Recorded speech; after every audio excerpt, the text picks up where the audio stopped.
Hello and welcome to the final episode of our Bleeding Disorders Awareness Month tribute. We hope you enjoyed it. Maybe you learned a little bit. Maybe you shared an episode with a friend or a family member, but we hope you all felt seen and celebrated, dear community. You are worth celebrating. Today, our guest is NHF CEO Dr. Len Valentino, and I asked him to close out our month of awareness. We asked him to join us and to share his thoughts on why Bleeding Disorders Awareness Month matters and what we can expect from NHF in the future. So, let's get right to it. Let's listen in.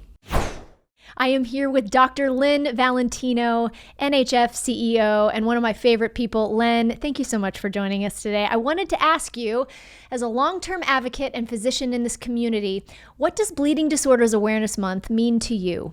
Well, first, Amy, thank you for having me. It's really an honor to be on the podcast again. Bleeding Disorders Awareness Month for me is, I think, a really important time. It draws attention for people with bleeding disorders from outside our community. It's an opportunity, where it's centered around World Hemophilia Day, but it's bigger than World Hemophilia Day. It's really an opportunity where we can bring people that are currently not aware of bleeding disorders and make them aware. But I think it's also an opportunity where we can advocate for diagnosis. If 1 in 1,000 to 1 in 10,000 people have von Willebrand disease, many of those are not known and they're not diagnosed. And that's true not only around the world, but more so even in the United States.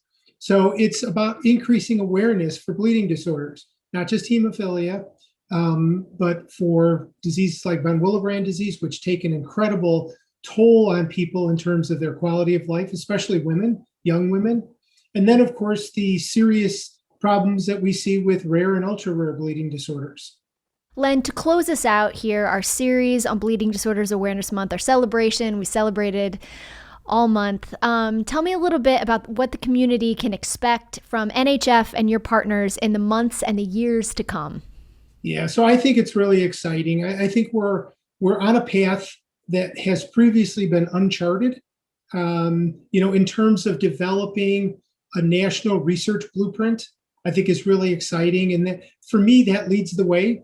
And we will be educating and advocating around important research questions and priorities that we identify with the community. So it's really an effort by all community members, all stakeholders, to identify where the important issues are and where we should be putting our energy and our resources. So I see the Bleeding Disorders Awareness Month as sort of that kickoff.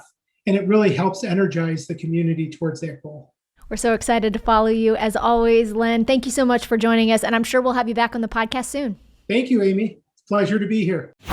Thank you, Dr. Valentino, for being with us. Thank you to the Bloodstream team for your work on this series, and thank you all for listening. And of course, thank you to Takeda, our presenting sponsor of the Bloodstream podcast. Check out bleedingdisorders.com to learn more. And that is all for this episode. Hey, circle back to hear all the episodes celebrating Bleeding Disorders Awareness Month and find Bloodstream Media on Facebook, Instagram, and Twitter. Check out the program notes for this episode in your podcast player or on bloodstreammedia.com, where you'll find all the links and information related to the stories and segments featured on this episode. That is all. Happy Bleeding Disorders Awareness Month. We hope you and your family have a wonderful time celebrating. We have enjoyed celebrating you, and we'll see you next time. Bye-bye.